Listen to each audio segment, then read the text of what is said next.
Clean news Bihar में आप लोगों का स्वागत है। बिहार के किसानों के लिए नीतीश सरकार का बड़ा तोहफा, जाने क्या है महत्वपूर्ण बदलाव। कृषि कानूनों के खिलाफ किसानों का प्रदर्शन 17वें दिन जारी है। केंद्र सरकार द्वारा लाए गए 3 कृषि कानूनों का किसान पुरजोर विरोध कर रहे हैं। पिछले 2 हफ्तों से दिल्ली की सीमाओं पर किसानों का डेरा है। केंद्र सरकार ने किसानों के साथ बात करने की कोशिश की, कानूनों में कुछ संशोधन भी सुझाए, लेकिन बात नहीं बन सकी। वहीं बिहार सरकार ने प्रदेश के किसानों के लिए कुछ बड़ी घोषणाएं की है। जानिए देश की राजधानी दिल्ली से ज्यादा क्यों बिहार में पड़ रही है ठंडक।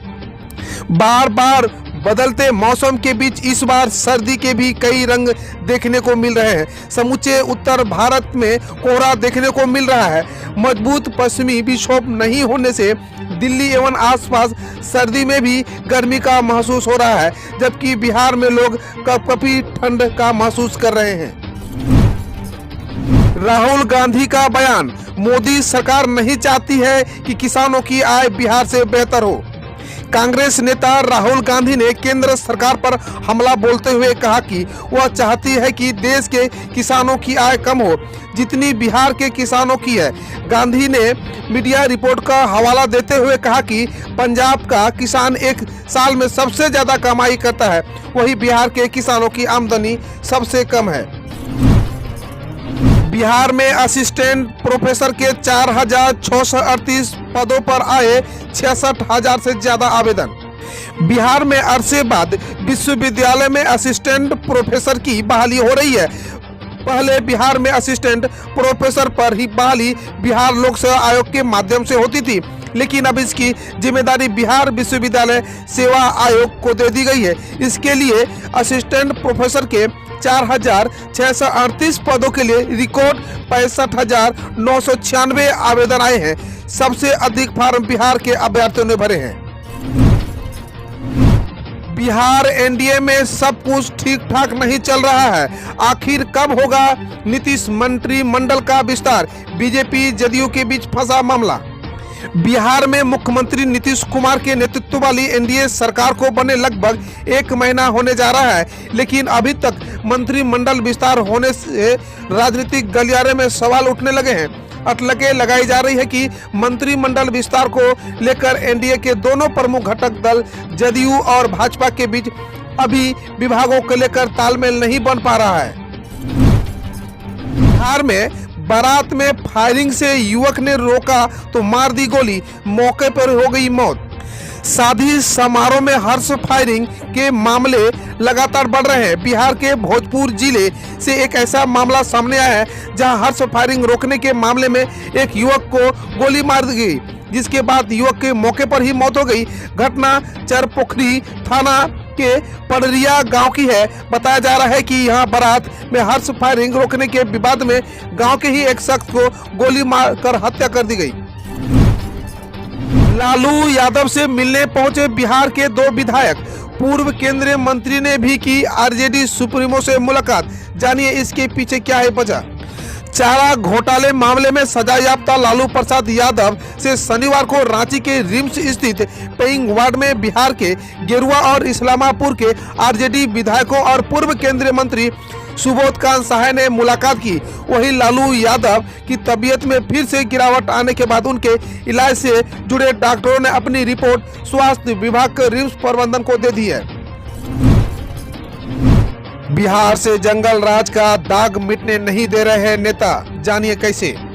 बिहार में जंगल राज और महाजंगल राज का दाग मिट नहीं रहा, या यूं कहे कि पक्ष विपक्ष इसे मिटने नहीं दे रहे हैं। विधानसभा चुनाव के दौरान ही पक्ष विपक्ष ने जंगल राज और महाजंगल राज का जो आलाप शुरू किया वो अब तक कंटिन्यू है। नेता प्रतिपक्ष तकरीबन रोज ही अखबारों में छवि अपराध की न्यूज क्लिपिंग्स के साथ सीएम नीतीश कुमार पर तंज कसते हुए कहते हैं महाजंगल राज के महाराजा मौन क्यों हैं। फिर पूछते हैं कि क्या इसका जवाब भी 50 वर्ष पहले की मुख्यमंत्री देंगे।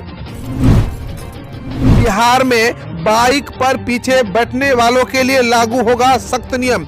अभी से डाल ले आदत, नहीं तो कटेगा चालान। बिहार में बाइक चलाने वाले के साथ ही पीछे बैठने वाले सवारी के लिए बिहार परिवहन नियम को और सख्त करने जा रहा है। जल्द ही बाइक पर पीछे बैठने वाले सवारी को हेलमेट लगाना जल्द ही बेहद जरूरी होगा। अगर आप ऐसा नहीं करेंगे तो आपकी जेब ढीली भी हो सकती है। बिहार परिवहन विभाग के इस प्रस्ताव को नियम बनाकर लागू करने की तैयारी शुरू हो गई है। फर्जी डिग्री के आधार पर कब तक शिक्षक रहेंगे कार्यरत? पटना हाईकोर्ट ने बिहार सरकार को जवाब देने के लिए दिया अंतिम समय।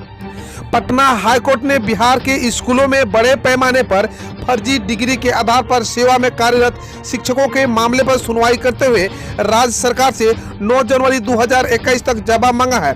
शुक्रवार को चीफ जस्टिस संजय करोल और जस्टिस एस कुमार की खंडपीठ ने रंजीत पंडित द्वारा दायर जनहित याचिका पर सुनवाई की। एनसीपी प्रमुख शरद पवार ने यूपीए अध्यक्ष बनने के दावे को बताया फर्जी। एनसीपी अध्यक्ष शरद पवार ने उन रिपोर्टर्स को फर्जी बताया है जिनमें दावा किया जा रहा था कि वे सोनिया गांधी की जगह यूपीए अध्यक्ष बन सकते हैं। पवार ने मीडिया चैनल से ऐसी खबरें न चलाने की आग्रह किया है। वहीं इन दावों पर शिवसेना सांसद संजय राउत ने कहा था कि शरद पवार यूपीए अध्यक्ष बनने तो खुशी होगी। कृषि मंत्री बोले असामाजिक तत्व किसान आंदोलन का माहौल बिगाड़ने की साजिश कर रहे हैं। कृषि मंत्री नरेंद्र सिंह तोमर ने कहा कि किसानों की आड़ में असामाजिक तत्व किसान आंदोलन का माहौल बिगाड़ने की साजिश कर रहे हैं। उन्होंने कहा कि किसान सजग रहें और ऐसे असामाजिक तत्वों को अपना मंच प्रदान न करें। बकौल तोमर किसान संघों को प्रस्ताव भेजा गया है और आगे भी सरकार चर्चा के लिए तैयार है। 2050 के दशक में 60 डिग्री तापमान का सामना करेगी मानवता, विश्व आर्थिक मंच ने दी चेतावनी। विश्व आर्थिक मंच ने एक किताब का हवाला देते हुए चेतावनी दी है कि 2050 के दशक में 2 अरब लोग साल के 10वें भाग से अधिक समय के लिए 60 डिग्री सेल्सियस तापमान का सामना करेंगे।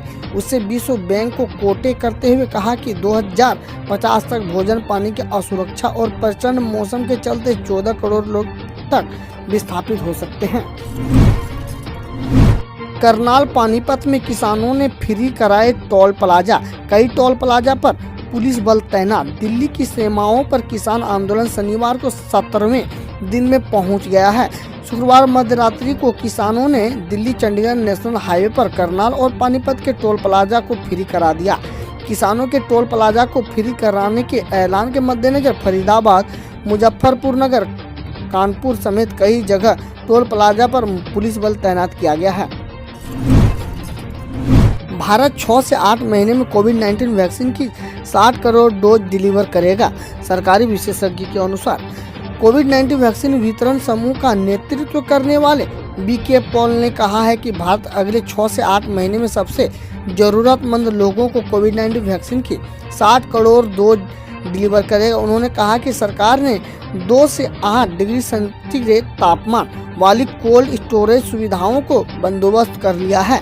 बकौल पॉल वैक्सीन निर्माता कंपनियों से कीमत पर बात किया जाना बाकी है।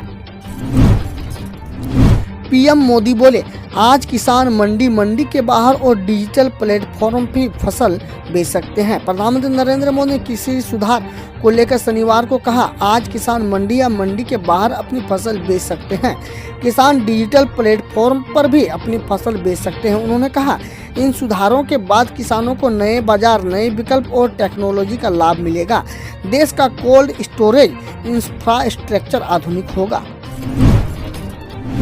जलवायु परिवर्तन संकट के लिए भारत जिम्मेदार नहीं, प्रकाश जावड़ेकर बोले। पर्यावरण मंत्री प्रकाश जावड़ेकर ने शुक्रवार को कहा है कि जलवायु परिवर्तन संकट के लिए भारत जिम्मेदार नहीं है। उन्होंने कहा कि ऐतिहासिक रूप से विकसित देश इसके लिए जिम्मेदार है। बकौल पर्यावरण मंत्री बताए ऐतिहासिक रूप से अमेरिका ने कुल वैश्विक कार्बन उत्सर्जन में 25%, यूरोप संघ के 22%, चीन ने 13%, जब भारत के ने 3% का योगदान दिया है। सोमवार को बीजेपी नेताओं के घर पर धरना, अंबानी अडानी के टोल प्लाजा करेंगे बंद, किसान बोले। भारतीय किसान यूनियन अध्यक्ष बलबीर सिंह राजेवाल ने कहा है कि कृषि कानून के खिलाफ 14 दिसंबर को जिला अधिकारी कार्यालय बीजेपी नेताओं के घर पर धरना दिया जाएगा और रिलायंस अडानी के टोल प्लाजा को बंद किया जाएगा। उन्होंने कहा कि किसान आंदोलन में किसानों की संख्या बढ़ती जा रही है। वहीं किसान 12 दिसंबर को दिल्ली जयपुर रोड को बंद करेंगे। आपकी दीर्घायु और स्वास्थ्य जीवन की कामना करते हैं। रजनीकांत के जन्मदिन पर पीएम मोदी बोले। प्रधानमंत्री नरेंद्र मोदी ने शनिवार को ट्वीट कर अभिनेता रजनीकांत को उनके 70वें जन्मदिन पर शुभकामना दी। मोदी ने लिखा, प्रिय रजनीकांत जी, आपको जन्मदिन की शुभकामनाएं। आपकी दीर्घायु और स्वास्थ्य जीवन की कामना करते हैं। गौरतलब है कि रजनीकांत की पार्टी अगले साल होने वाले तमिलनाडु विधानसभा चुनाव में सभी 234 सीटों पर चुनाव लड़ेगी।